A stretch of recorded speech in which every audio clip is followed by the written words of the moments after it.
that's where we are able to achieve more marks in less time. ಹೌದಲ್ವಾ? ಇವೆರಡು ಇದ್ರೆ ಮಾತ್ರ ಮ್ಯಾಥ್ಸ್ ನ ಈಸಿಯಾಗಿ ಟ್ಯಾಕಲ್ ಮಾಡಬಹುದು ನೀವು.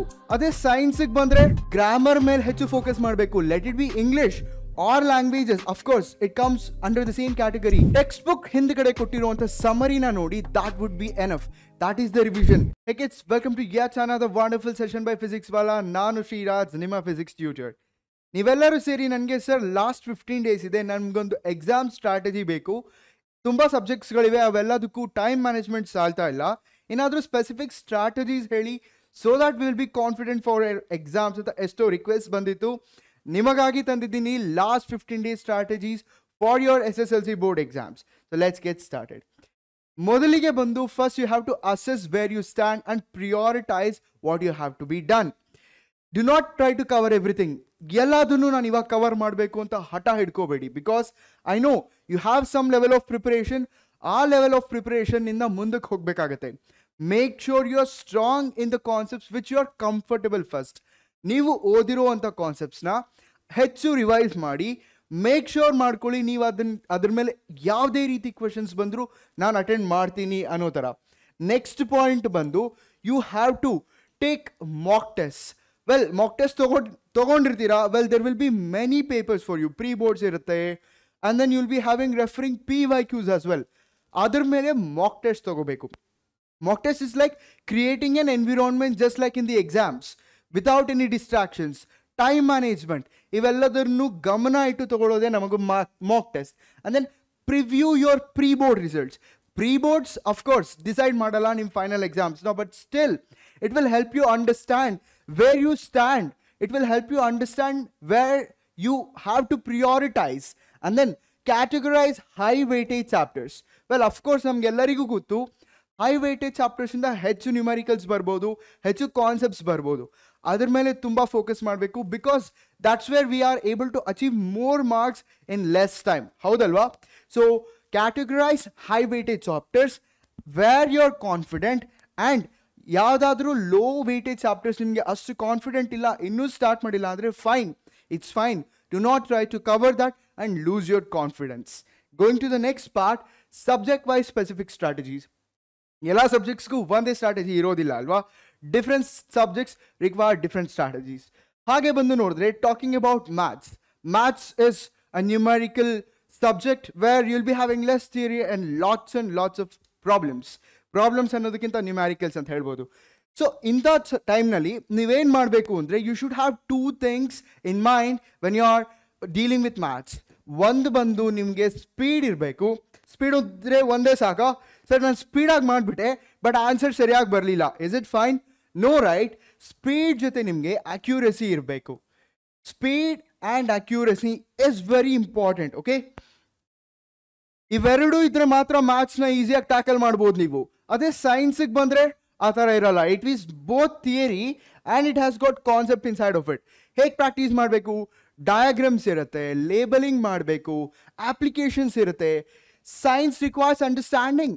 ಸೊ ಬೇಸಿಕಾಗಿ ನೀವು ಕಲ್ತಿರ್ತೀರ, ಅದನ್ನು ಅರ್ಥ ಮಾಡಿಕೊಂಡು ಅಪ್ಲಿಕೇಶನ್ಸ್ ಕ್ವಶನ್ ಬಂದಾಗ you should be able to apply that. So that's how you prepare for science. You have to apply what you have learned already. ಹೌದಲ್ವಾ? ಅಲಾಂಗ್ ವಿತ್ ದ್ಯಾಟ್ ನಮಗೆ ಡಯಾಗ್ರಾಮ್ಸ್ ಬಂದಿರುವಾಗ you should not only draw ನೀ diagrams ಚೆನ್ನಾಗಿ ಚಿತ್ರ ಬರೆದ್ರೆ ನಿಮಗೆ marks ಬರ್ತಾ ಇದು drawing competition ಅಲ್ಲ ಅಲ್ವಾ? So you have to make sure that ನೀವು ಪ್ರೆಸೆಂಟ್ ಮಾಡಿರೋ ಪೇಪರ್ ಇನ್ವಿಜಿಲೇಟರ್ ಗೊತ್ತಾಗ್ತಿದೆ, ಈ ಹುಡುಗಂಗೆ, ಈ ವಿದ್ಯಾರ್ಥಿಗೆ ಗೊತ್ತು. And then he is able to write the neat diagram and the label diagram. Labelling ತುಂಬ ಇಂಪಾರ್ಟೆಂಟ್ ಆಗಿರುತ್ತೆ. ಸೋಷಿಯಲ್ ಸೈನ್ಸ್ ವಾಸ್ಟ್, ನನಗೂ ಗೊತ್ತು, ತುಂಬ ಜಾಸ್ತಿ ಟೈಮ್ ಲೈನ್ಸ್ ಇರುತ್ತೆ, lots of dates to remember, lots of events to remember. ಇಂಥ ಟೈಮಲ್ಲಿ ಏನು ಮಾಡಬೇಕು? You will be able to note down all the dates at one place. Revise it every day. Last 15 ಡೇಸಲ್ಲಿ ರಿವೈಸ್ ಮಾಡಿ. Events according to the happened events ಬರ್ಕೊಳ್ಳಿ ಒಂದು ಕಡೆ. ಯಾವಾಗ ಏನು ನಡೀತು, if there are any interrelations ಬರ್ಕೋಬೇಕು. Create mind maps. ಒಂದು ಇವೆಂಟ್ ನಡೆದಿದೆ, ಅದರಿಂದ ಏನಾಗಿದೆ, then what is the sub event. Just like how river has tributaries, ಸೋಷಿಯಲಲ್ಲಿ ನೀವು ಹಾಗೆ ಡಿವೈಡ್ ಮಾಡ್ಕೋಬೇಕು. Only then you will be able to tackle social. Then comes your English and other languages. English ಈಸಿಯಾಗಿ ಮಾತಾಡ್ಬಿಡ್ತೀವಿ, movies ನೋಡ್ತೀವಿ, but ಆದರೆ ಅದೇ ಒಂದು ಪಕ್ಷ ಎಕ್ಸಾಮ್ ಬರೆಯೋಬೇಕಾದ್ರೆ ಅದು ವರ್ಕ್ ಆಗಲ್ಲ. Why? English requires comprehension while reading and the ability to write it on the paper. Answer to the point ಇಟ್ಕೊಳ್ಳಿ ಮಕ್ಕಳೇ. ಹೆಚ್ಚು ಕತೆ ಬರಿತಾ ಕೂತ್ಕೊಳ್ಳೋಕೆ ನಮ್ಮ ಹತ್ರ ಟೈಮ್ ಇಲ್ಲ. Time management is also key. Grammar ಮೇಲೆ ಹೆಚ್ಚು ಫೋಕಸ್ ಮಾಡಬೇಕು. Let it be English or languages, of course it comes under the same category. Grammar ಮೇಲೆ ಹೆಚ್ಚು ನೀವು ಫೋಕಸ್ ಮಾಡಬೇಕು. Focus on grammar and vocabulary. The words what you use, ನಿಮ್ಮದೇ own words use ಮಾಡಿ ಬರೆದ್ರೆ ಒಂದು ಸೆಂಟೆನ್ಸ್ ಬರೆಯೋ ಹತ್ರ 10 ಸೆಂಟೆನ್ಸ್ ಎಲಾಬ್ರೇಟ್ ಮಾಡಬೇಕಾಗುತ್ತೆ. There you will be losing marks because you are not answering to the point. You will run out of time. So ಏನು ಮಾಡಬೇಕು, text ಬುಕ್ಕಲ್ಲಿ ಯಾವ ರೀತಿ ಇದೆ, answer sweet and short and answer to the point. Practice how you present. ಇದು ಇಂಗ್ಲೀಷ್ಗೆ important ಆಗಿರುತ್ತೆ. Then comes PYQs.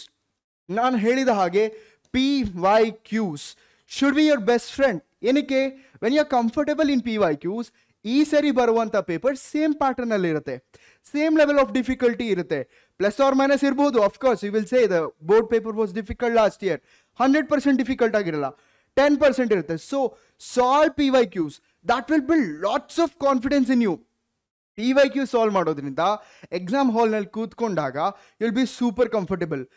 ನಾನು ಈ ಥರ ಎಷ್ಟೋ ಪೇಪರ್ ಮಾಡಿದ್ದೀನಿ, ಇದು ಇನ್ನೊಂದು ಥರ ಪೇಪರ್ ಮಾಡಿಬಿಡೋಣ. Will be having confidence, time management skills and presentation skills. So try to solve PYQs by simulating exam conditions. No distraction. Smartphones ಬೇಡ, ಆಮೇಲೆ TV ಬೇಡ, ಯಾರು ನಾಕ್ ಮಾಡೋಂಗಿಲ್ಲ ನಿಮ್ಮ ಡೋರ್ನ. ಹಾಗಂತ ನೀವು ಡೋರ್ ಲಾಕ್ ಮಾಡಿ ಗೇಮ್ಸು ಆಡಬಾರ್ದು. So simulate this exam and try to solve at least 5 to 6 PYQs for all the subjects possible. And then revision technique that works. Text book ಇಟ್ಕೊಂಡು ಎಲ್ಲಾನು ಓದ್ತೀನಿ ಅಂದರೆ ಆಗುತ್ತಾ? ಇಲ್ಲ, 15 days ಅಷ್ಟೇ ಇದೆ. Each word to word, page to page ನಾವು ಮತ್ತೆ ಕವರ್ ಮಾಡೋಕ್ಕಾಗೋದಿಲ್ಲ. So effective revision is the key. ಹೇಗೆ ಮಾಡಬೇಕು? Well, you have studied everything for the year. The next part is read the summary. Text book ಹಿಂದ್ಗಡೆ ಕೊಟ್ಟಿರುವಂಥ ಸಮರಿನ ನೋಡಿ, that would be enough. That is the revision. And then comes mind maps, flashcards and concept summaries. So mind maps ಮಾಡ್ಕೊಳ್ಳಿ, flashcards ಇರಲಿ, ಫಾರ್ಮುಲಾಸ್ನೆಲ್ಲ ಒಂದು ಕಡೆ ಬರ್ಕೊಳ್ಳಿ and use that. Focus on your weak areas. ಎಲ್ಲಿ ವೀಕ್ ಇದ್ದೀರೋ ಅದರ ಮೇಲೆ ಫೋಕಸ್ ಮಾಡಿ. Try to make more numericals. Try to frame a different question and answer it.